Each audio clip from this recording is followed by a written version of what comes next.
le Centre d'études en politique internationale et le Conseil atlantique. Je m'appelle Alexandra Guetchou et en tant que directrice associée du CEPI, it is my great pleasure and honor to welcome our very distinguished guests, Ambassador John Herbst and Ambassador Daniel Fry of the Atlantic Council. Excuse me.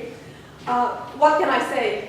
In recent years, a growing number of experts and policymakers on both sides of the Atlantic have expressed growing concern about what they regard as complex, multifaceted threats and challenges to Western societies, to the Atlantic Alliance, and indeed to the liberal order that we have all come to take for granted. To help us understand some of these challenges and risks, we are particularly lucky to have with us not one, but two highly distinguished experts with impressive expertise in international affairs and particularly the Euro-Atlantic area. And of course, we are particularly lucky to have them today, right after the midterm elections in the US, as everyone is waking up, not just in the US, but around the world, trying to think about the implications of these elections. What might the next couple of years hold, not just for the US, but for the rest of us? So without further ado, let me please briefly introduce you our guests, and then I shall give them the floor, invite them to speak in the order in which they choose, and then we'll open it up for discussion from the floor. Ambassador John Herbst is the director of the Atlantic Council's Eurasia Center. He served for 31 years as Foreign Service Officer in the US Department of State. And among his very high-profile postings, he was the US Ambassador to Ukraine from 2003 to 2006, where he worked to enhance US-Ukrainian relations. Ambassador Herbst previously served as US Consul General in Jerusalem, Principal Deputy to the Ambassador at Large for the newly independent states, and Director of the Office of Independent States and Commonwealth Affairs. He was also Director of Regional Affairs in the Near East Bureau and served at the embassies in Tel Aviv, Moscow, and Saudi Arabia. He most recently served as Director of the Center for Complex Operations at the National Defense University. And he has received the Presidential Distinguished Service Award, the Secretary of State's Career Achievement Award, and the State Department's Distinguished Honor Award. Very impressive indeed. We are equally delighted and honored to welcome Ambassador Daniel Fry. In the course of his 40-year foreign service career, he played a key role in designing and implementing American policy in Europe after the fall of the Soviet Union. A special assistant and NSC senior director for Presidents Clinton and Bush, ambassador to Poland, and assistant secretary of state for Europe, Ambassador Fry played a key role in crafting the policy of NATO enlargement to Central European nations and, in parallel, NATO-Russia relations. He thus advanced the goal of Europe whole, free, and at peace. During those years, of course, the Western security community grew, and Ambassador Fry became one of the US's foremost experts on Central East European issues and also on Russia. I could, of course, go on listing their very many accomplishments, but I am sure you would much rather listen to them than to me. So on this note, let me say once again, we are deeply grateful and honored to welcome you to our university. Can I ask you to please join me in thanking our guests for being with us today? Thank you so much.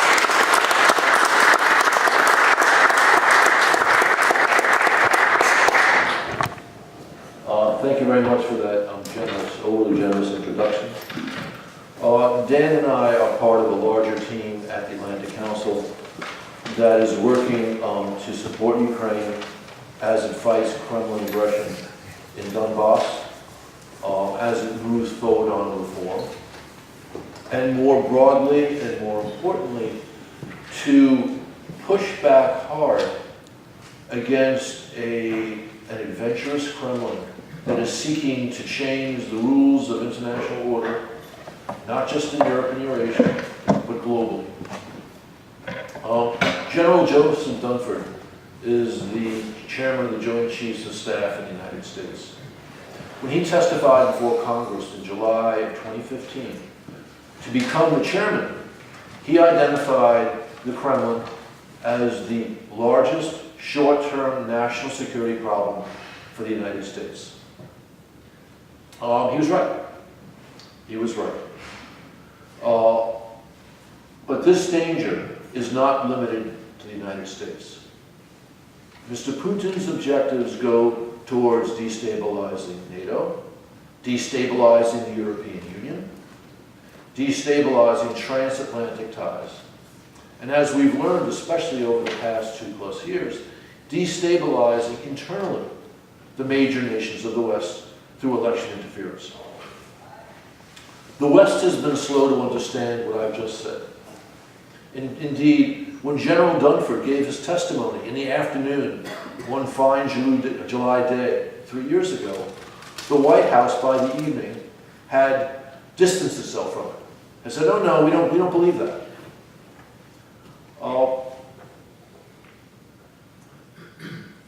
Despite the peculiar instincts of the current President of the United States, American policy over the past 3 years, late in the Obama administration and the first year and a half of the Trump administration, has toughened in response to Kremlin aggression. And the midterm election has had led some changes, but I think in terms of foreign policy, the status quo will remain. Meaning we'll still hear these peculiar statements by the President about the need to get along with Mr. Putin's Russia, but you'll have a policy that continues to toughen up as long as Kremlin provocations continue. And I think this is what we can expect. What some call the crisis in Ukraine is really a crisis of Kremlin aggression. It's now understood, because Mr. Putin said it, that Moscow seized Crimea by military force. It was a scandal that before Putin said it, this was a matter of controversy. The Russians still claim that they are not fighting in Donbass, but it is now certainly well understood in the West and in the United States, in principal NATO capitals, that this is a Russian war of aggression against Ukraine. But again, Moscow's war on Ukraine is not just a vital concern to Ukrainians. It's a vital concern to us, because Mr. Putin's goals go beyond Ukraine. And the point of fact, the front line of defense for NATO is in Donbass.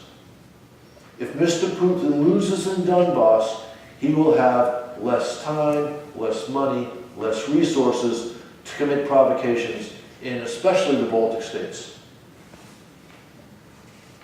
Mr. Putin has said multiple times that the current rules of the international order must change. He has said something like this: new rules or no rules. And we know what he means by no rules. And so you understand the danger. And this comes back to what you said about the liberal international order. To understand the danger, what rules is he railing against? These were the principles established by the Helsinki Final Act in 1975 and the Charter of Paris in 1990. The rules he's talking about are full sovereignty for nations, territorial integrity for nations, which is a fancy way of saying nations get to keep their own territory, the right of nations to choose how they order themselves domestically, their political system, their economic system, and the right of nations to choose their international friends and alliances. This is what Mr. Putin is saying no to. And what he's saying is Russia has and must have a sphere of influence.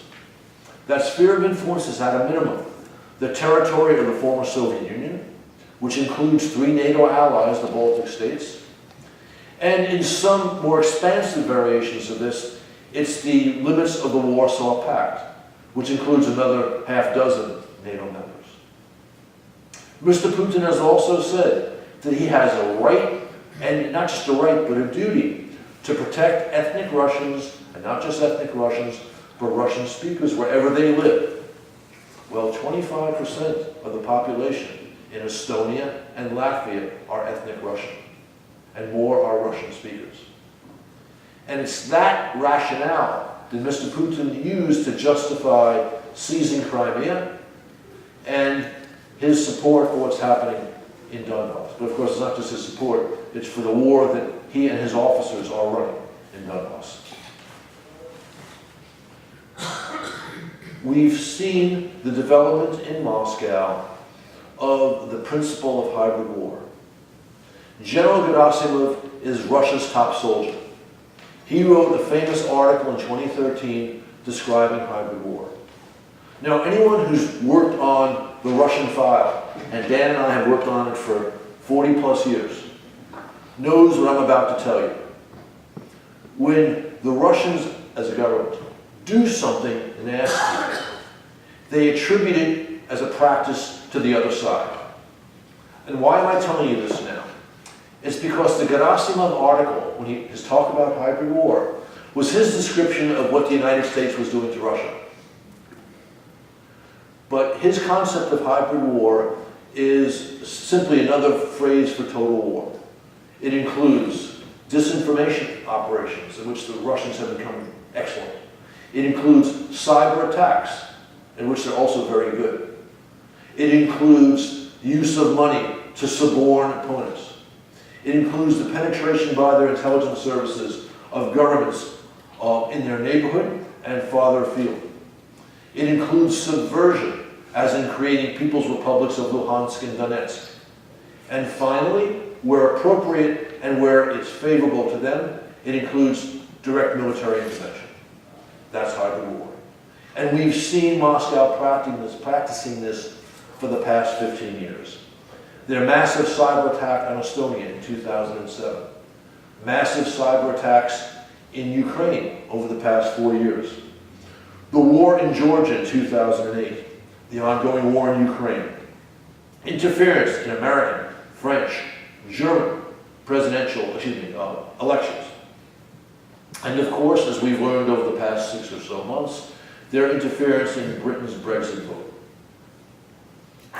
Their provocations against the Baltic states include, and this is very interesting psychological warfare, the day that the NATO summit in Britain ended in September of 2014, they kidnapped from Estonia an intelligence officer. The NATO summit in 2014 was designed partly to reassure the eastern members of the NATO alliance of NATO support against Russian provocations. So what did the Russians do? They undermined that message by that tactical stroke. These are all things that are going on and constantly. And beyond that, we've seen the Kremlin violate the Intermediate Range Nuclear Forces Agreement. We've seen them with the Skripal poisoning violate the Chemical Weapons Convention. We've seen as recently as 2 days ago, Kremlin planes, warplanes, flying dangerously close to American planes in international waters. The Baltic Sea, the Black Sea, and not just in those locations. So we see an adventurous Kremlin. The point of this is simple. And this is how it all relates to American and Western policy towards Ukraine. Moscow is pursuing a revisionist agenda. They want to change things in the international order, weaken the people they identify as their adversaries. And make no doubt about it, we are perceived by them as their adversaries. And you go back to statements coming out of Moscow in 2002 and 2003, and you will see this. So the people who worry about a new Cold War are essentially making arguments that are an apologia for Kremlin aggression, because Moscow has been pushing a Cold War for 15 years. Okay, Ukraine. The Ukrainians surprised the Russians by fighting them to a standstill in Donbass. Moscow thought, when they went into Donbass, that Russians there, and also Ukrainians who are culturally very, very comfortable in the Russian world. They speak Russian, they're Russian Orthodox, in the Moscow Patriarchate. They look more towards Moscow than towards the West. He thought these folks would rise up against the government key. Well, he was wrong. Almost no one rose up, which is why they had to send in first volunteers and then their own people to rise up. Ukraine, after President Poroshenko was elected in May of 2014, began a counteroffensive, which was on the verge of taking back all of Donbass by early August of 2014. Despite the fact that Kremlin kept enhancing its intervention, sending in more highly advanced technology, the Buk missiles which shot down the Malaysian airliner. Despite this, the Ukrainians were going to take back all these. So then regular Russian Red Army forces went in mid-August, stopped the Ukrainian advance, and delivered a severe defeat on Ukrainian forces at Ilovaisk in early September. Since then, you've had the Minsk ceasefire, 2 ceasefires, a ceasefire process which has largely stopped major offensive operations, except for January and February of 2015, when the Russians took the Baltseva, but established kind of a stalemate with many, many ceasefire violations, most emanating from the Russian side. The Russians not wanting to use their regular forces on a regular basis so they can claim this is a Ukrainian civil war, which of course it's not, have accepted these rules of the game, and the Ukrainians have fallen to a standstill. One of the reasons why they've been able to do that is because the West has played an important role in support. Not sufficient support in my judgment, but enough support to stop the Russians. Here I'm talking about sanctions.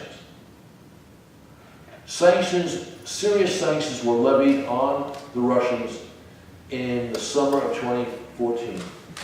It took, unfortunately, the shoot down of the Malaysian airliner to get the Europeans to put down serious sanctions. But they did.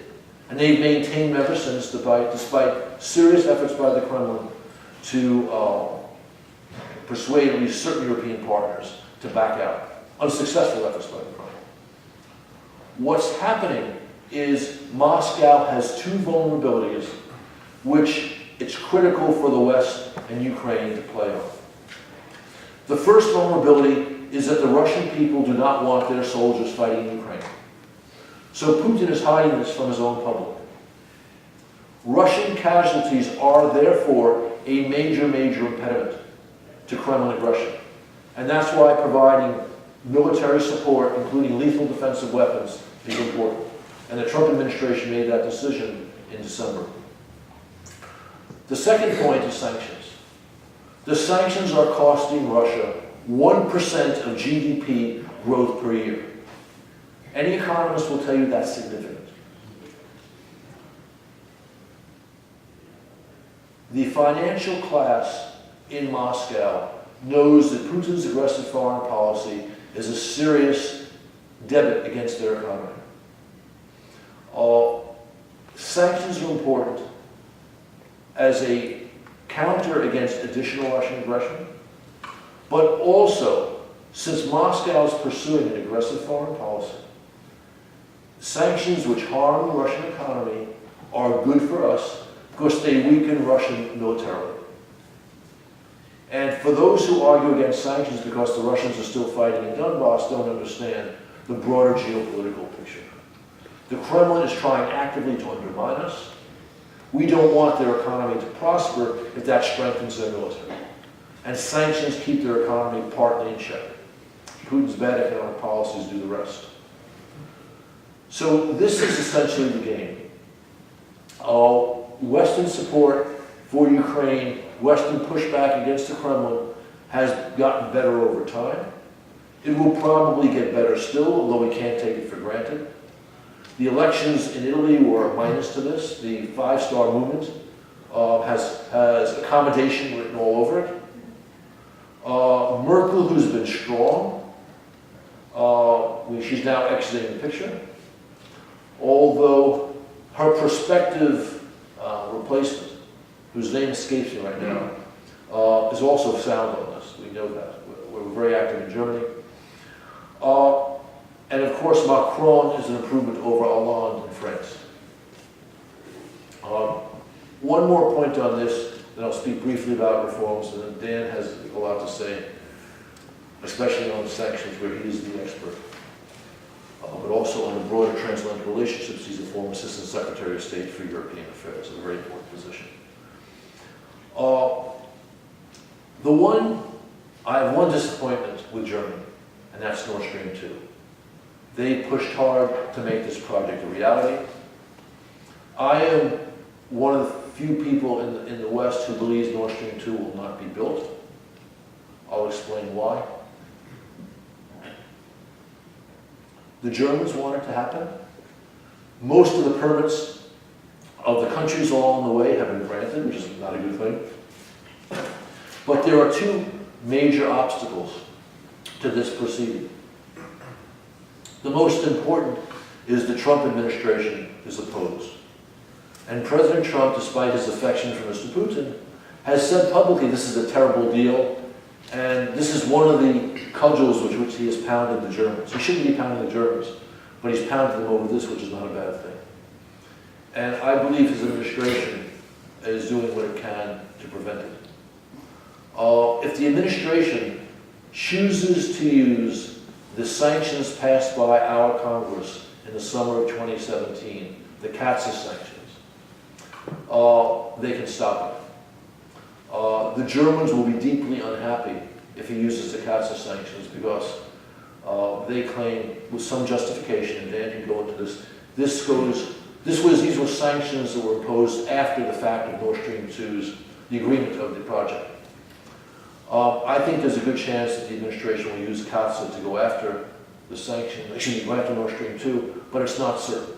And that's a question within the administration. But there's a second element as well. Under the old sanctions, the ones passed in 2014, I believe Nord Stream 2 is vulnerable. I believe it's vulnerable because, according to Sberbank, a Russian bank, right? They produced a report months ago which said that Nord Stream 2 is terrible for Russia's economy, but great for well-connected oligarchs, Russian oligarchs. Those well-connected Russian oligarchs are pals of Putin, who were sanctioned back in 2014. So what that means is, if you are a Western company participating in this project, you are going to be in cahoots with sanctioned Russians. Now, I wrote an article about this a few months ago, and within weeks, the CFO, the Chief Financial Officer for Nord Stream 2 was in my office, explaining to me why I was wrong. He said, Nord Stream 2 applies only to the pipeline under the Baltic Sea. It doesn't apply to those pipelines on land in Russia, which provide the gas which goes into the pipeline of Nord Stream 2. Ergo, if you are financing Nord Stream 2, you are not a partner of these Russian oligarchs. Actually, he didn't say that there are Russian oligarchs involved. He was very careful on that. But if they were involved, well, it doesn't matter. Well, that's a pretty good argument, unless you happen to have some common sense. And I'm pretty sure that this is not going to persuade the U.S. government, and I know it will persuade the U.S. Congress. So I think Nord Stream 2 has some serious problems. Last point, Ukrainian reform. Reform in Ukraine is real. The major reform achievements have been the gas pricing, which has gotten rid of Ukrainian dependence on Russian gas, and which removed a $7 billion deficit in the Ukrainian economy. And also, gas was ground zero for the most lucrative corruption in Ukraine, and that's now basically gone. Ukraine also cleaned up government procurements through the ProZorro system. It's largely cleaned up the banking system. It closed down over 80 banks that were essentially piggy banks by which their owners were able to steal the assets of contributors. There have been other reforms as well, for example, in the health sector. There has not been reform in the criminal justice system, in the courts. This relates directly to corruption. And by and large, media reporting on Ukraine is overly pessimistic on reform. It doesn't acknowledge the good things that have been done, and that's a mistake. The West's role here has been very important. The West has provided material support which Ukraine needs, but also, tough love, conditioning that material support on reform measures. And that has been absolutely essential because one, the top leadership is ambivalent on reform, but two, even when they want to make the right decision, it's easier for them politically when they can point to the West holding a cudgel in the form of economic assistance. And I suspect reform will continue after the next presidential election, no matter who wins. I've spoken too long. Thank you so much.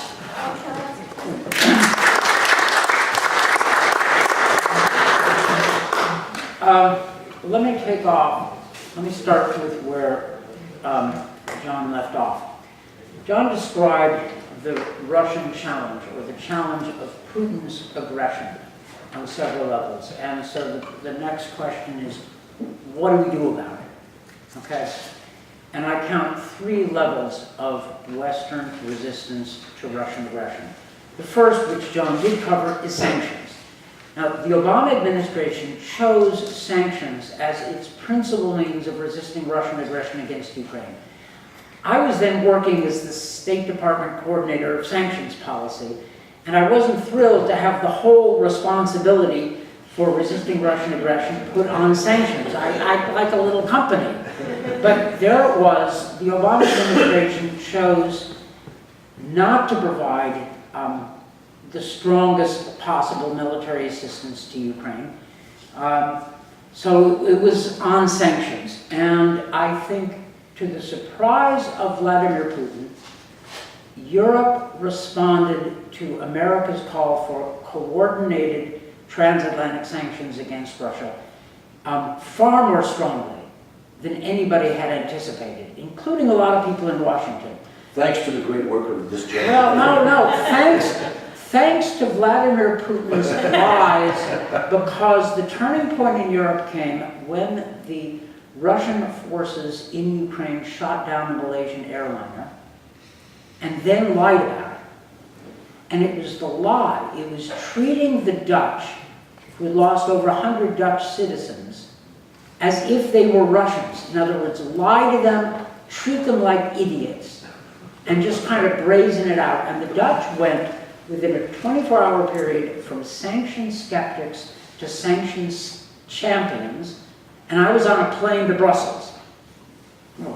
And the Europeans flipped under these circumstances, and we got through reasonably strong, coordinated Western sanctions. By the way, the Canadian government played a terrific role in that process.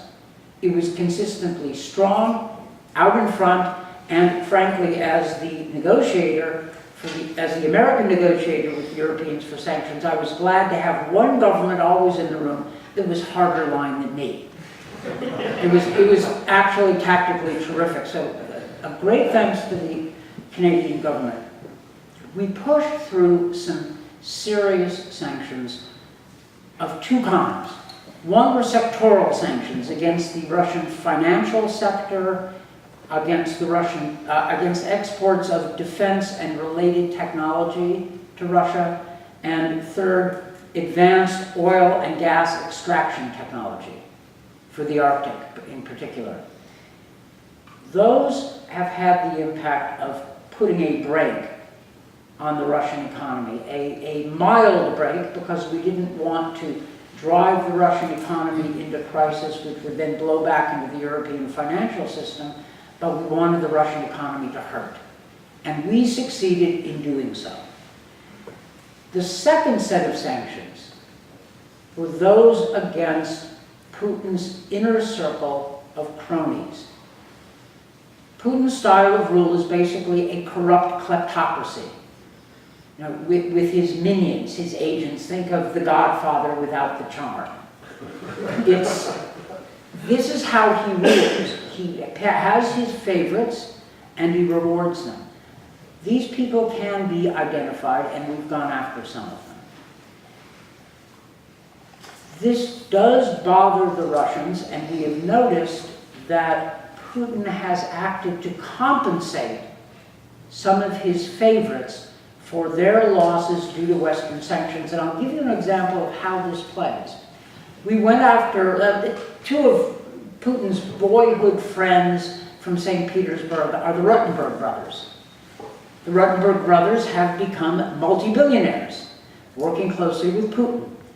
Europe sanctioned one of the Ruttenberg brothers, we sanctioned both the Ruttenberg brothers, and they took a hit. Their family business took a hit. Putin compensated them, and this is how. He instituted a new tax on long-distance truckers in Russia, very unpopular. And he privatized the collection of this tax and gave it to, what do you know, the son of one of the Ruttenberg brothers. In other words, as compensation. And this was deeply unpopular because the Russian truckers were onto the game. They understood what was happening. This guy was being given license to hit them up. Protection money. This puts personal sanctions against Putin's cronies, puts additional stress on the Russian system. This is the point. Sanctions are not supposed to be nice. They're supposed to squeeze the Russian system and Putin's system for its bad behavior. Now there is a question as to whether or not we should escalate the sanctions if the Russians don't negotiate seriously in Ukraine. This question has become complicated because the sanctions have multiplied to take into account other areas of malign Russian activity, for instance, interference in American or European elections. For example, the use of nerve gas to attempt assassinations of 2 people in Great Britain and the unintended killing of 2 others. So sanctions are a complicated tool, but that is one means the West has and is employing to resist Russian aggression. A second means is to strengthen NATO's capacity to defend its eastern flank. Now, it is an irony that Barack Obama takes office and puts all of his political capital on Russia into the reset. You know, that is betting that temporary President Medvedev was a new generation, a new reformer, a reasonable person we could work with, and that was completely wrong. But it took Obama a few years to recognize it. In all fairness to Obama, his mistake was similar to George W. Bush's mistake when he looked into Putin's eyes in 2001 and got a glimpse of his soul. Okay, I was there at that meeting. I promise you that wasn't in the talking points. But Bush and Obama were both trying to do the same thing, which is see if they could use the personal power of the presidency to create a constructive relationship with the Russian leader they had. I don't fault either president, because ultimately both presidents, when they were confronted with the failure of their outreach policy, reacted in an honorable way. Bush turned on Putin and defended Georgia and Ukraine. And Obama reversed 30 years of American military drawdown in Europe and actually led NATO to decide to put in forces into the Baltic states and Poland, including a Canadian-led multinational battalion in Latvia, and bravo to the Ukrainian government for doing this, and an American brigade, a combat brigade in Poland there on a rotational basis. Like, this is a really big deal. And it comes from Barack Obama, so he's moved a long way from the reset. Now, that's not quite enough. If you look at the credibility of NATO's Article 5 commitments to Poland and the Baltic states, we're in far better shape than we were 10 years ago. We're not yet where we should be. There's a lot of discussion about what we should do, and the Poles, in their usual dramatic style, have raised the issue by pressing to make that American presence permanent. And they said, you know, name it Fort Trump. This is what their president said when he was in the Oval Office. You could see what he's trying to do. I don't blame him. So the second area is military security, and that also means dealing with what John described as Russian hybrid war techniques. You know, are little green men going to appear in the Baltic states? Is there going to be a wave of cyberattacks?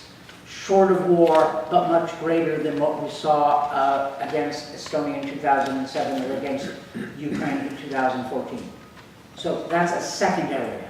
The third area of resistance to Russian aggression is the most profound and the most challenging, and here we have the most to do. And that is strengthening the political consensus in the West, or what used to be known as the free world, and the belief in all of our countries in the viability of, I hate this term, the liberal democratic order, or the rules-based, the free world order, or a rules-based order which favors democracy. And there we have the most work to do. Because, and I say this without enthusiasm, the current American president doesn't seem to believe in that order. He believes, he's called himself a nationalist, and he spends a lot of energy attacking the basis of American alliance system. Now, to be fair, the Trump administration has actually had a pretty decent policy toward Russia. It has maintained the U.S. military deployments started by Obama and even increased the funding for them. It has maintained and even intensified the sanctions. So, good job. But the way to resist Russian aggression is also by consolidating the free world order. That is important. And there, the Trump administration has not found the language yet to do so. Some of the policies are in place, but not the presidential leadership that we need. This may change.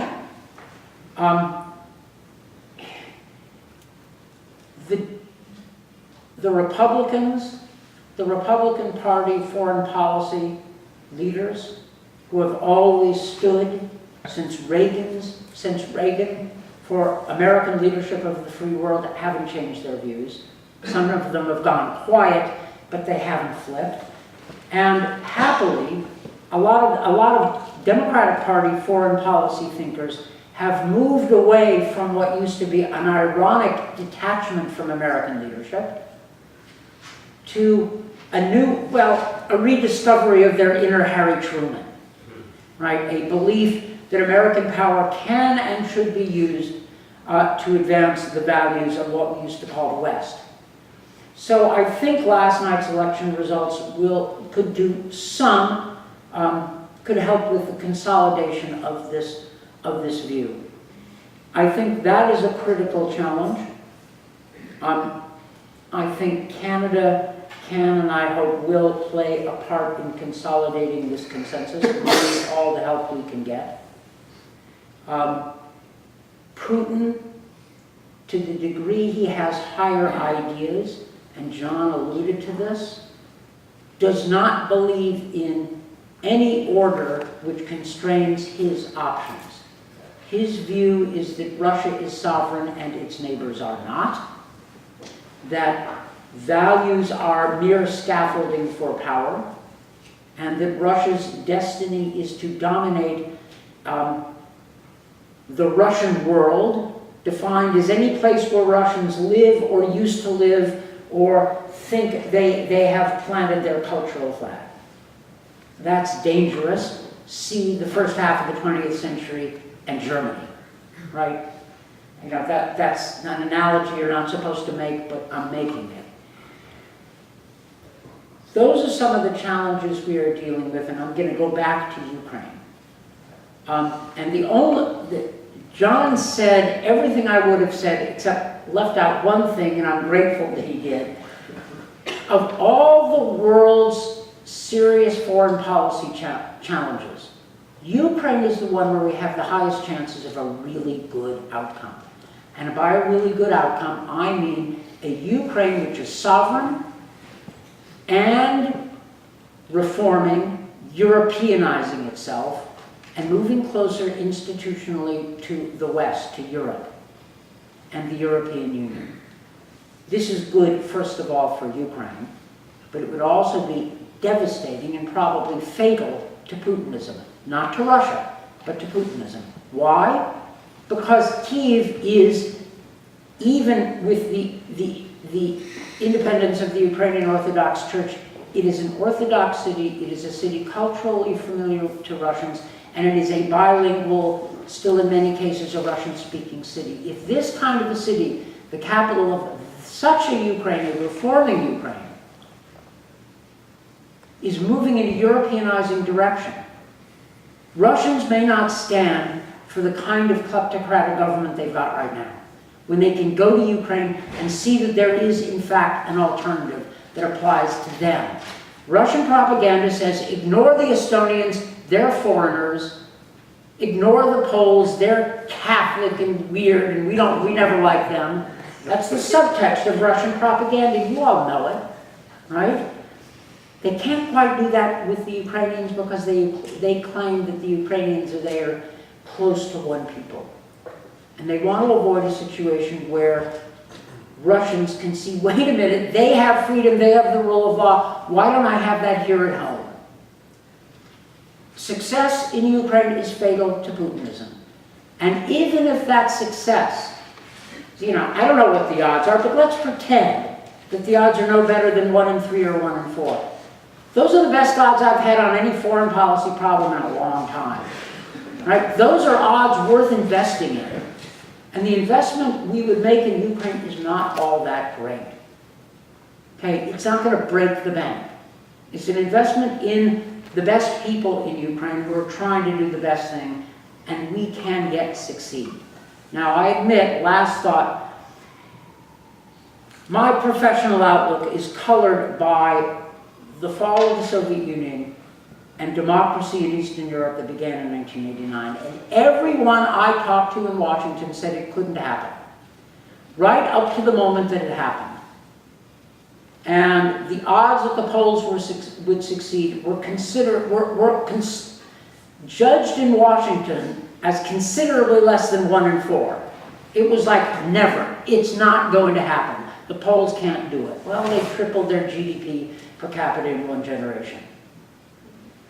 That doesn't mean the Ukrainians will succeed. It does suggest that they can succeed. And that possibility, again, is worth banking on.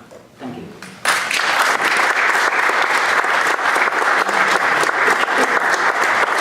Thank you so much for these fascinating presentations. It is now my pleasure to open up the floor for discussion. So, Stephanie, do we have a mic that we could, yes, if we could please raise our hands. So I will collect about 2 or 3 questions and we'll go from there. Stephanie? We don't have mics. Okay. You can just go ahead. Make sure to state your name and then ask your And question. please, yes, do state your name. We just bellow it out instead Yes. of being okay, fine. My name is Felix Latour, former Canadian diplomat that served at NATO, and I have a triplicate question in the sense that you referred to Gerasimov and his doctrine, which we all know quite well. But is the West responding properly to the extent that we talk about mechanized brigade enhancing the conventional forces, and we don't seem to be engaged, at least globally as an alliance, on the more cyber side and the rest of the side? I think we're lagging on that one. That's one. The second question has to do with Macron's musing about, once again, the European defense community. About 50 years ago, I wrote 500 pages on the EDC, the European Defense Community. Are we reinventing an old wheel, or is there some seriousness to it? And the final one just has to do with Crimea. You've mentioned Crimea, but is there really any hope in hell that Crimea would revert to Ukraine, or will Putin ever allow it? Thank you so much. Since Ferry has already kindly put 3 questions on the table, perhaps we can start with this. And can I invite you? On hybrid war, I can say, based on good information, that certainly Washington understands this is a problem and is thinking seriously about how to respond. And not just thinking, things have happened. Dan mentioned the single most important thing, which were decisions taken late in the Obama administration and then reaffirmed and strengthened by Trump on deployments to the east of the NATO alliance. So that deals with the conventional threat. There's a great deal of thinking and some action taken, in fact, on disinformation. Ditto on cyber operations. I'm not as certain. I know that there's some attention paid. I'm not sure that there's enough attention paid to the problem of Kremlin subversion and Kremlin use of money as a vehicle of influence. And that last point, of course, gets into serious political considerations. Because if you're going to go after that, you will also have to take on major financial and political interests, whether it's in the city in London, whether it's in Delaware in the United States, and other places. But this is being looked at. On Crimea,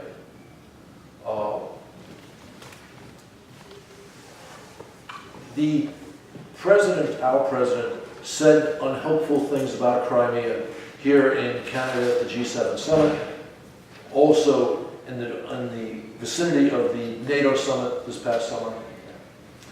But his administration, and this comes back to the peculiar process of American policy these days, his administration, thanks in large part to a gentleman who used to work for Dan, Kurt Volker, issued the Pompeo Doctrine on Crimea within weeks of those statements by President Trump.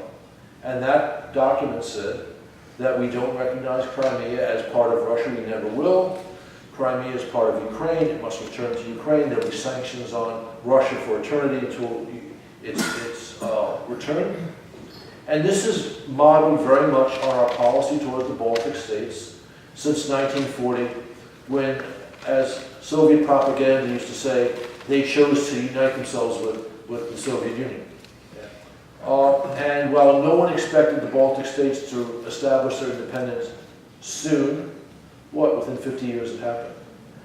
And I don't think Mr. Putin will ever give back Crimea, but I am confident in saying the following, that Mr. Putin and a Putin-style regime is not going to be Russia's fate into the indeterminate future. At some point, Moscow will turn away from that style of regime, and when it does, and when it decides it wants to become a normal state in the global international community, Crimea will not be a priority for the Moscow political system.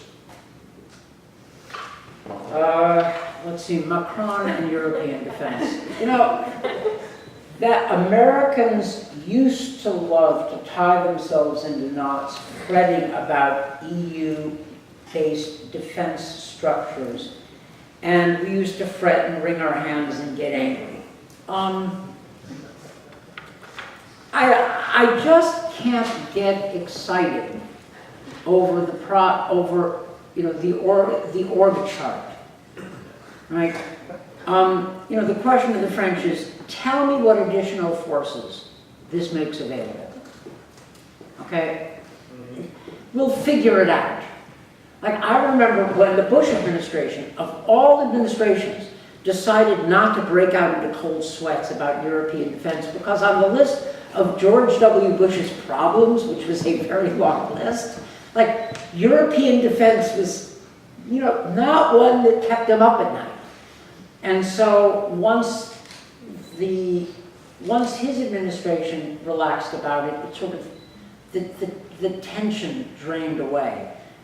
I don't love it, it's posturing, but if that results in more actual European forces, or if the Germans increase their current miserable levels of defense spending because they have European structures and it changes the politics, well then, maybe I find new virtue in the rhetoric. I'm not going to break out into a sweat. I think, as John said, that dealing with cyber, hybrid threats, figuring out what deterrence means in a cyber context that's worth sweating over, and I don't think we yet have the answers. Thank you so much. Yes, if you could please just state your name. Hi, Boris Gangolo. You spoke of the war in Ukraine, you spoke of reform in Ukraine, but you haven't related the two. And unfortunately, it's Western pressure that is the major driver of reform. That pressure is successful because the government of Ukraine needs Western support for the war. Is there any way we can break out of this paradigm of the war being the major driver for reform, or the major sustainer of reform for Ukraine? I agree mainly with what you said, but not entirely. I don't think that the war is the only driver, and you can make the case that it's the major driver, but it's not the only major driver of reform in the country. if the war were ended tomorrow, Ukraine would still require substantial Western assistance just to maintain the status quo.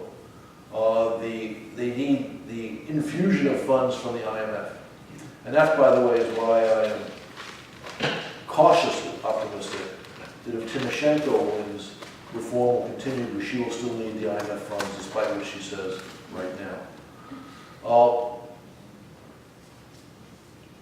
Also, reform in Ukraine has required the strong Western hand, but that's not the only important player in this game.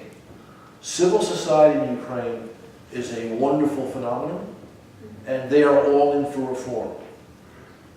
As an outgrowth of civil society, you have about 40 members of the Rada who are almost all in for reform, and I can explain to you why I say almost all in, because there are some members who just recently have taken a step back on the gas issue, but they are an important factor.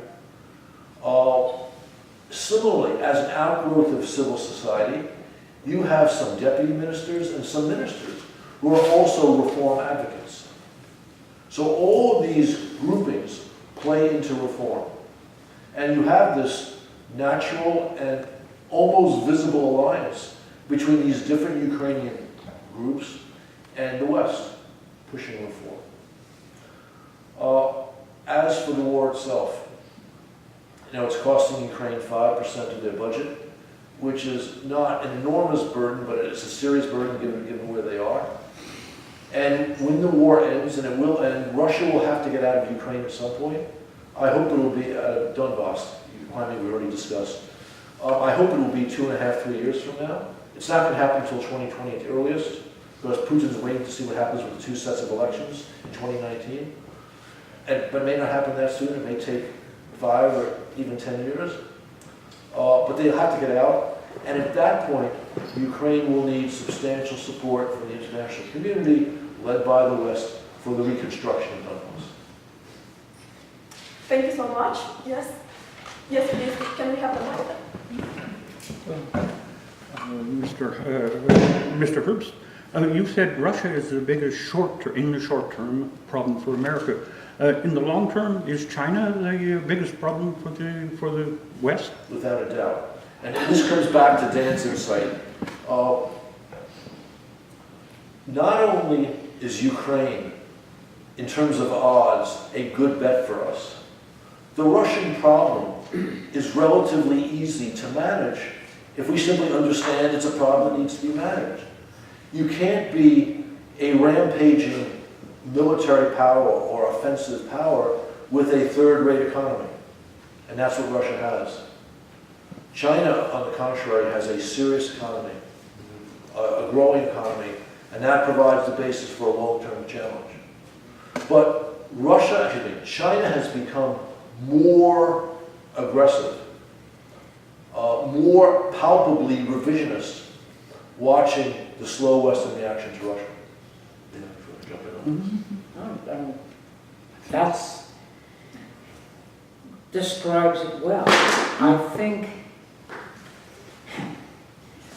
the odd thing about China, I keep asking myself, what are they in such a hurry for? Everything's going their way. They have gained a lot from the rules-based international order. It's made them rich. So what are they in a hurry for? Why are they so aggressive? Why are they irritating us, the Indians, the Japanese, the Southeast Asians with their aggression? I don't know. I mean, why did Kaiser Wilhelm II pick a fight in Morocco which alienated the British, so they moved from neutrality to tight entente with the French? What was he in such a damned hurry for? So I don't know, but that is a serious challenge. But in terms of acute, short-term threats, it's Russia. In terms of 21st century management, strategic management, it's China. Okay, thank you. Do we have more questions? Yes, please. Good day. My name is Gregory Koslowski. Thank you for the presentation. It's very concise and I think very informative for me.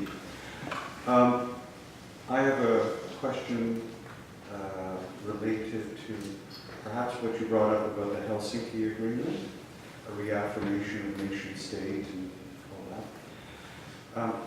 And that highlights my question that we are living in a period of global issues, and I hear a lot about national responses.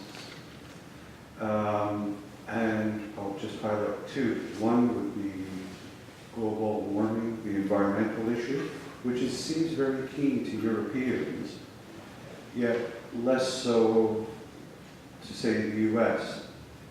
And that drives a division down the Atlantic. And the other one I would highlight is migration, or refugees, or whatever, which is causing a lot of turmoil within the political, particularly Central European, within Europe. And one could say that it's probably been precipitated by actions or in areas where the majority have come from areas that the West has involved itself. And yet we're not seeing it as a global problem, but rather letting it fester within Europe and undermine some of those newly found democracies. And I was wondering if you see this is an issue, and if so, what could be the responses? Thank you. Oh, man. There are so many ways to mess up an answer to this question. But I'm going to try anyway. I think this may surprise you, given what I said earlier about support for a rules-based international order. But I have some sympathy for arguments rooted in defense of the nation state and national identity. That's a complicated issue. In North America, where we are, our nature, the United States and Canada are by nature multi-ethnic, multinational constructs. What unites our respective countries is an idea. Slightly different, expressed in slightly different ways, but we're not blood and soil nations. And yet even the United States, I'll speak for my own country, has had waves of nativism and hostility to whoever the most recent group of immigrants is. Latinos, well, it used to be Chinese, and Italians, and Irish, and Catholics, and Germans. Benjamin Franklin, very worried about the Germans, because they'd never assimilate. I mean, the pattern is the same, but I don't mean to mock it. I think the process of creating e pluribus unum is easier said than done. And in Europe, it's a whole other level of difficulty. The Germans, well, all European nations are going to have to face the fact that national identity will have to also be linguistic and cultural and not ethnic. And that's a hard concept. Like the British have a category of Britishness, which transcends nationality. You could be from anywhere, but be British if you like your beer a certain kind of way and have the proper attitudes about certain football teams. I'm exaggerating, but it's what George Orwell called the cultural identity. And, the conservative part of me has sympathy for that, right? The West, which I believe in, is a combination of the nation state and values. Values without the nation state is an abstraction. The nation state without values is, well, first half of the 20th century. I mean, I'm simplifying, but I tend to look at the issues of immigration with some sympathy. I don't like Viktor Orban's nationalist approach, his hostility to immigration, but I understand that these countries overthrew communism in the name of democracy and the nation, which are not always the same thing, though the nation and patriotism is its most compelling when it is rooted in democracy. So that's a complicated answer. With respect to, global warming, I mean, that's that kind of American cussed independence, don't tell us what to do. The first example, an early example of the American approach to Resource management.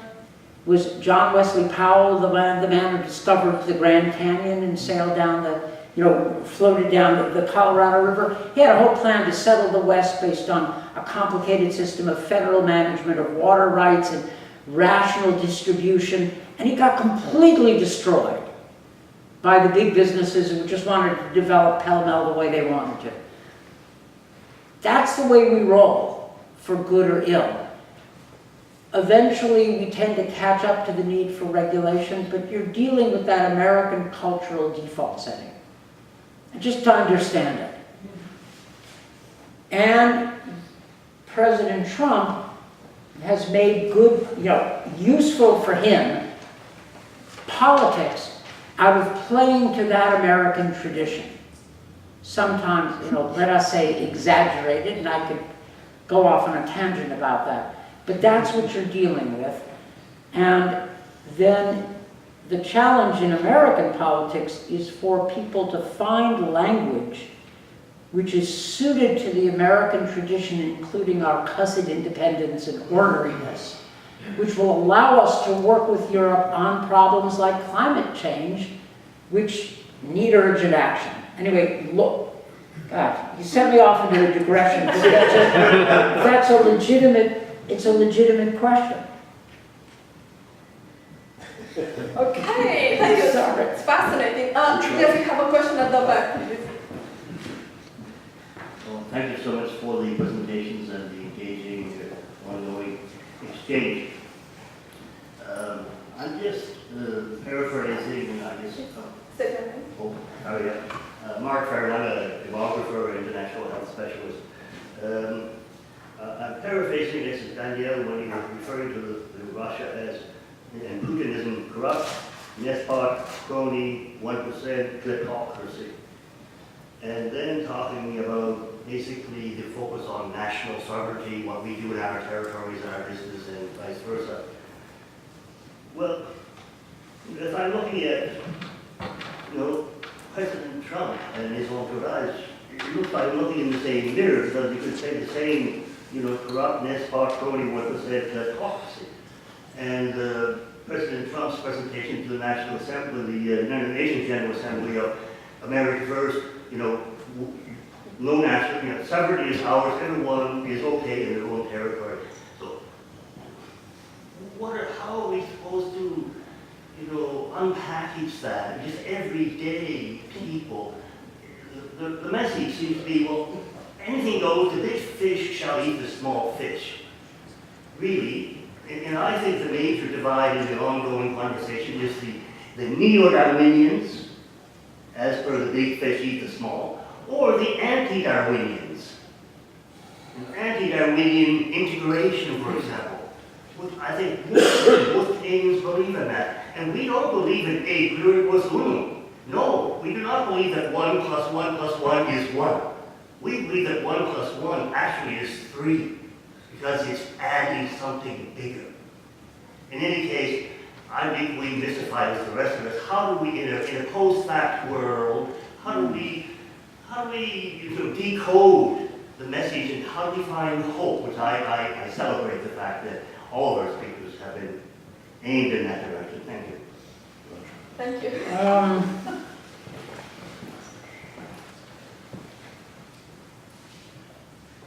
There is an American tradition that President Trump is calling on, and it's not an American tradition I particularly like. It's the American unilateralist tradition of value-free power. And he's calling on it, and I don't like it. This is the 100th anniversary of another American tradition. Woodrow Wilson's been out of fashion for a long time. But reread his 14-point speech. It's surprising. Think of it as a crude, flawed, rough first draft of an American grand strategy, a rules-based international order that favors democracy. Wilson had a lot of faults, but that's not a bad vision. I mean, stack that up against the Bolsheviks and, frankly, the European great power system. This was an American vision of a world rooted in values. And an anti-Darwinian, use your phrase. That was Wilson's system, was a system in which all nations, large and small, would be protected as part of the rules. And he did this despite the rhetoric, notwithstanding the rhetoric sometimes we hear from Trump that values are kind of American charity and we're being taken advantage of. Wilson's assumption was actually very interesting. It was that American interests and American values would advance together or not at all. That we Americans could make the world a better place, and that was in our interests. We could get rich by doing so. And that we couldn't get rich unless everybody else was doing well too. Now that's kind of a typically American combination of breathtaking idealism and an eye on the main chance. But 100 years later, it stands up pretty well compared to the competition. I don't think, I reacted to Trump's UNGA speech, the UN General Assembly speech, same way I think you did. I think sovereignty is not absolute. I mean, that idea that sovereignty is not absolute is, I don't know, about 1,000 years old, right? That's the West. Or, you know, go see the American Declaration of Independence, where the sovereignty of British rule over the colonies is limited by certain inalienable rights. So that's the tradition I think that needs to be built on. Trump is not speaking in a vacuum. He is speaking to a certain set of American values, but I don't think that it's the final word. And I think that there's an alternative to it, and I think Republicans, at least the foreign policy people I know in the Republican Party, are still adherents to Reagan's variants of Wilson's vision, which is perfectly sound stuff, or the, you know, on the left, sort of the Eleanor Roosevelt tradition. Both of them you can work with.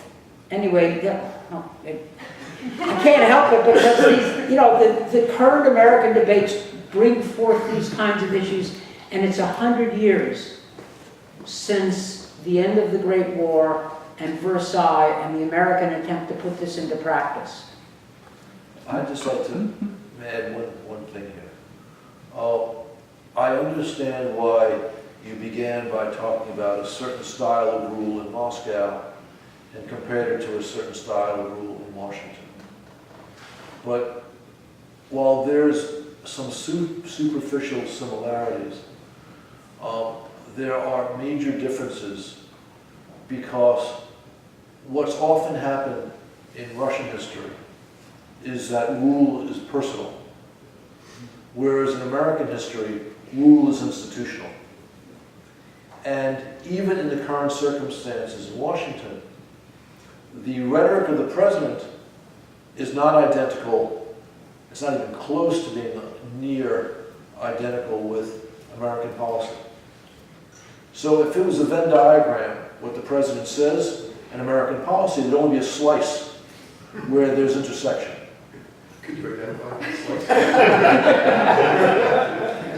Igor Michael-Jishin from the Ukrainian Canadian Congress. Again, thank you for your remarks. I wonder if you could offer some insight and observations perhaps about the Ukrainian political cycle that's beginning with the presidential and parliamentary elections, and what observations you could offer to us watching from the United States and Canada. The good news is Ukraine has a lively political process, and you can't predict, you can offer, I mean, you can make your own conclusions, but you don't know who's going to be the next president of Ukraine. There have been more democratic elections, presidential elections in Ukraine's history than non-democratic ones, and that's an achievement, going back to the very first one. In the current political race, Yulia Tymoshenko has held the lead for about 2 years. She barely squeaked into the Rada in the 2014 election. Her party got just a little bit over 5%, which was the minimum for representation. But because she's the most talented politician in the country, and pursues her interests wherever it leads her. Within about a year and a half, her ratings were the best in Ukraine, and it's remained that way to the present. But she also has extremely high negative ratings.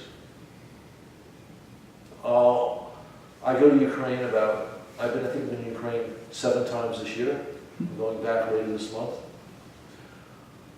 Through July, my last trip to Ukraine before my summer hiatus, everyone was anticipating that she would make it into the second round. She would not win the presidential election in round 1.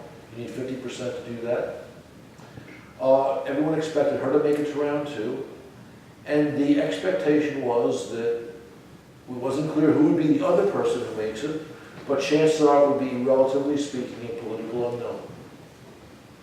The candidates for this were the rock singer Slava Vakarchuk, the comedian Zelensky, and someone who was not quite a political novice, but certainly not a successful, experienced politician, Anatoly Yatsenko, the former Minister of Defense in the Yushchenko presidency.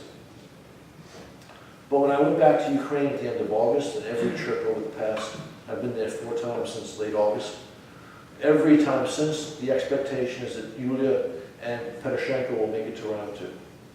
And I think that's a reasonable expectation, although the notion of one of those surprise candidates cannot be ruled out. I don't believe that the parties that are from the east of the country will make it to round 2. The opposition bloc, which is the remnant party or the party of the regions, polls 8 to 10%, coming in usually 3rd or 4th consistently over the past several years. There's a second party from that part of Ukraine, Za Życia for Life, which also polls in the high single digits and maybe the low double digits.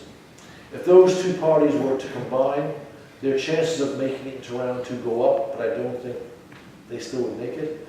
Although that could be wrong, it's been wrong before. Arguably the most famously odious person in Ukraine, Viktor Medvedchuk, who has a close relationship with President Putin, is working on unifying those 2 parties. He has, I would say, about a 33% chance of success. Again, if he does, the chances of them making it into round 2 go up. If they don't unite, there's no chance of them making it to round 2. So that's how I see the race. I don't know who would win if it's Poroshenko and Timoshenko in round 2. They will go after each other vigorously, to use a positive word. How it plays out, I don't know, because Poroshenko, like Timoshenko, has extremely high negative ratings. Yatsenko, the former defense minister, usually comes in 2nd or 3rd in positive ratings in polls. He has the great advantage of having very low negatives. But he also has excited great support. And his ability to organize has come into question. So it's unclear who will be the next president of Ukraine, which is actually to the benefit, the glory of the country. Okay. Well, sorry, Freddie, do you have one more Well, question? if I allow a second tour, I'd like to comment on the answer on China, because I think it was a bit short-lived on such an important issue. Because why China is going fast? Because we've been so slow in responding.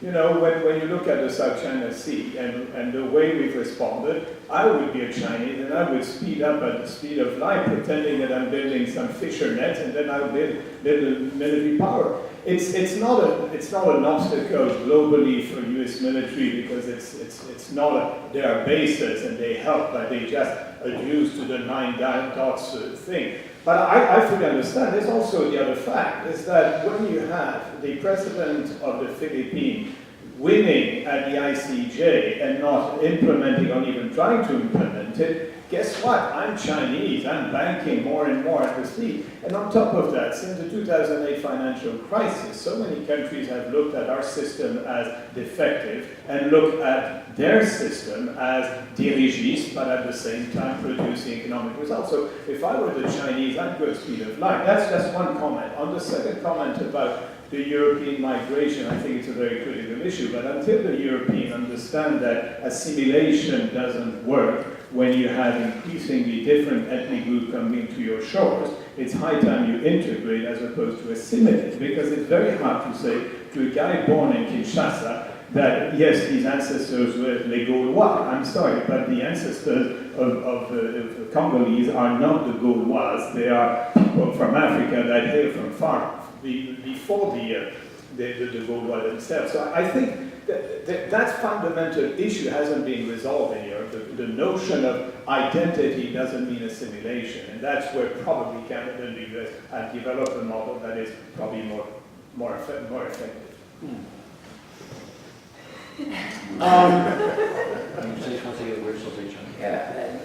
I can't pretend to have answers on this issue.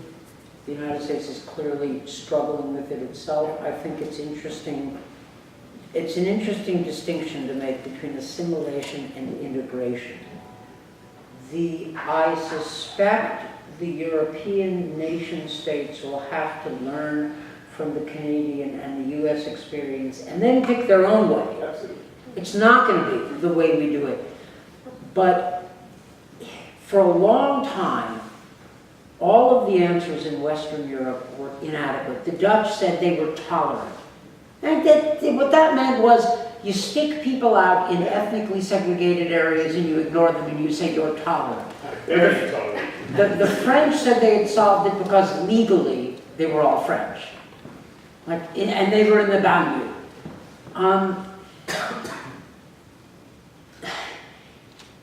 There will have to be a new model of national identity, but there's got to be room for patriotism and national pride and national identity. You can't, and part of the problem with the European political culture, it's denied, but it's true that patriotism and national identity is seen as somehow more primitive. An earlier stage of human development which we look at in a patronizing way. I'm exaggerating, but not, I have reasons for this, to say this. This is not going to be easy. The Canadian model, the US model are different, but they both have features. If I'm a European, I want to look at both and see what works. That's the only way to handle this. And ultimately, the way the United States sort of assimilated first Roman Catholics and then Jews as part of the American fabric is a pretty decent model. People went from alien to being familiar. Same, different path in Canada, but similar and good results. Watch this space. On China. I'm not a China expert, but since I am a national security professional, I've watched China with interest, always, because it's an important player. China experts, some China experts I've spoken with, said that China decided to go hard, fast, after the financial crisis, because they decided that the United States was coming apart and was unable to deal with fundamental challenges. And on the Chinese analysis, I would say that is partly true. Because the fact that we haven't had a federal budget passed forever is an important sign of dysfunction. Having said it's partly true, it's also partly false. Because we have a staying power despite this. And we've demonstrated the staying power even at this point in time where we have a very peculiar president. The Chinese, Dan's right, that the Chinese have made a mistake by pushing hard. If you did a tour of Southeast Asia, 2010, 2012, what you would have heard from leaders was great concern about failed American foreign policy making. because of our great misadventures in the larger Middle East. And a real sympathy towards China as a rising power which didn't make those mistakes. Well, this aggressive Chinese stance has flipped that. So now we have this excellent relationship with India. All the Southeast Asian states are looking to us. The relationship with Vietnam is much closer because they see the Chinese problem. And even though you have a gentleman who's less than stable in charge in the Philippines, they are also looking towards us. I agree with you that the American response to the Chinese has not been sufficiently tough. I would actually credit Trump on China in ways I don't credit Obama, both for what he's done in the South China Sea, but also I think Trump is in the process of improving substantially, if not winning the trade relationship with the Chinese. The Chinese also have underestimated their own internal problems. They have a demographic problem. Their one-child policy, which they've now reversed, means that they're not going to have the people power that their economic system requires, starting in, 10 years or so, for a generation. And if we really, and actually, I think that one area where the Trump administration needs to do better is in protecting American technology. I'm going to say something which I'm not qualified to say, but I think it's probably true. I've made mistakes before. I don't understand why China is considered a world leader in artificial intelligence. I mean, they are because they've been producing stuff which demonstrate it, but I suspect that's based primarily on their espionage services and not on their human capital. And I don't mean that to diminish Chinese human capital. They have invested heavily in engineering and science. But one thing they've been unable to do, despite the fact that they have millions of patents, which is a great strength, they have not by themselves developed cutting-edge technology. The United States has had a great talent for that, in part because we poach the best brains from around the world. But that's so our system attracts those brains, and the Chinese system does not. If I could, we only have a few minutes left. If I could abuse my position as moderator for a moment to put a couple of questions on the table, and I would like to decide if you choose to address them. And then you mentioned one of the challenges is to strengthen the political will in the West, to strengthen our commitment to liberal values. The question is, what can be done to do that? In a situation in which we do have a Mr. Orban that says the liberal order is coming to an end and this needs to be celebrated. We have also developed, I think, problematic developments in countries like Poland and the Czech Republic, and the list goes on. And the second issue, and it's really an invitation to both of you, because we haven't had a chance to discuss something that I think is quite interesting and important, that's the question of arms control. In light of everything that you have said about Russia, is there any prospect of renewed cooperation between the US and Russia in the area of arms control, both nuclear and conventional? And if there is hope, where do you see that hope lying? So,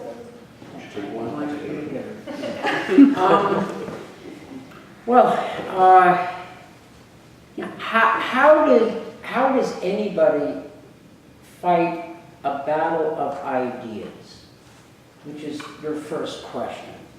And it's interesting, I'm working with Canadian Center for Government Innovation on a project to defend the rules-based order. I just hate liberal international order because that doesn't play well with boys in Lubbock, Texas.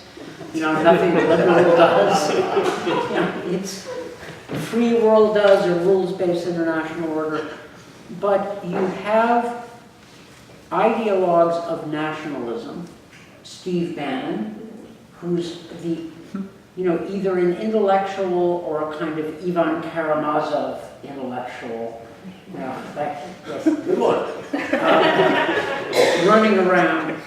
We need to counter that. They have their ideas. What are our ideas? What needs to be changed? What needs to be defended? Can we plant a banner, as George Washington said, to which the wise and honest can repair? What does that look like? You know, I'm not in government, I'm in a think tank, for God's sakes, you know, the Atlantic Council. That's what we do. I think ideas have power, okay? And I would like us to, one of the things we're doing with the Atlantic Council is working with our Canadian partners and others around the world to try to consolidate like-minded and set out kind of competing set of ideas to the nationalists. Fight on that ground. Remind people of the American tradition. Wilson 100 years ago, Reagan in the 1980s. And point out that Bannonism, which he claims is new, is simply a dusting off of pre-1914 European nationalism. Like, you know, my red poppy fell off, but there are, how many millions of people died because of that garbage? Like, we've seen this movie before, and I think we can win that battle. We also have to fix ourselves so that we are delivering for our people. And that, you know, in the United States, why do we have to reach Titanic era levels of income disparities? You know, the middle class and working class stagnation, while the rich get richer and richer. That's the battle of ideas, and, you know, I agree with John. Trump is probably right to hit the Chinese hard. I wish he weren't also picking fights with our friends. You know, like, you know, Trudeau is like, you know, a Canadian enemy. Go, what? What is this? You know, the French and Indian Wars? Yeah, come on. So we need to win the battle of ideas, and that's a major challenge. On arms control. First, I need to point out that Dan and I, among others in the Atlantic Council, who've been devoted to the #1 Russophobes on Russian TV, because of the views that we expressed here today and elsewhere. But I'm leading with that because I want you to know that we both strongly believe that it would make sense, if there's an arms control deal to be had, to begin negotiations. Certainly, limiting weapons of mass destruction remains in our interest. And I think that even Mr. Putin and some of his circle understand that this could be in their interest too. What they have done in this field more broadly is to see if they can get away with cheating. So, you know, they've cheated on the INF agreement. There are questions about what they've done with the START agreement, the intercontinental ballistic missiles with long-range missiles. They've obviously cheated now on the Chemical Weapons Convention with the poisoning of Skripal. But they're not irrational. And if they understand that there are consequences to that cheating, they may decide to proceed. So I agree with Trump. There's no reason why we shouldn't reach out to the Kremlin and see if we can negotiate this. But we don't let the Kremlin do what it wants in Ukraine, or for that matter in the Baltic states, because we're seeking an arms control agreement. We can, if we're smart, walk and chew gum at the same time. Thank you so much. I know there are more questions and comments, but unfortunately we are out of time and our guests have a very busy schedule, so we do need to be punctual. Therefore, it is my sad duty to bring this event to an end. I know I speak for everyone in the room when I say we are deeply grateful to our guests for shedding light on so many interesting and important issues, for kindly answering our questions. And I hope we can persuade them to come back to us at some point in the not-too-distant future and give us an update on everything that's happening in the world. And because we want them to leave with warm feelings towards Canada and our university, we've decided to present them with very small symbolic gifts. This will keep you warm and will bring you back to us. Thank you so much. We hope you enjoyed it.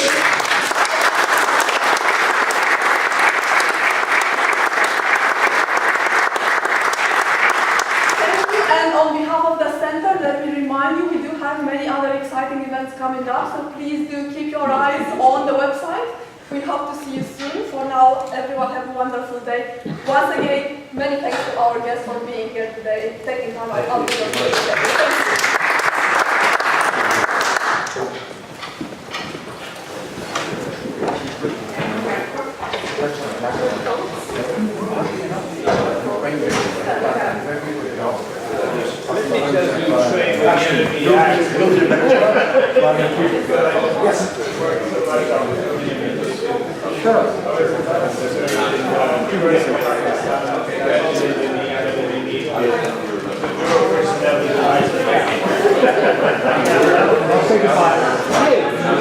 Thanks for coming by, really appreciate it. They got you a hoodie. Pretty much. I thought it was giving you a Russian hat. Make sure everyone knows who we are. Make sure everyone knows who we are. You should listen instead of texting when he talks. Nice to see you.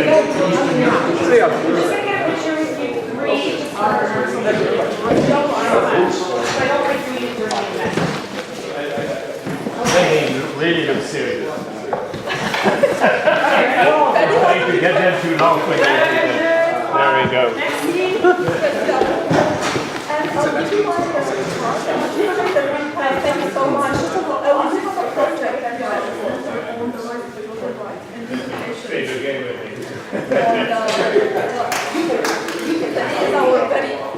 that is our very brave. Yeah.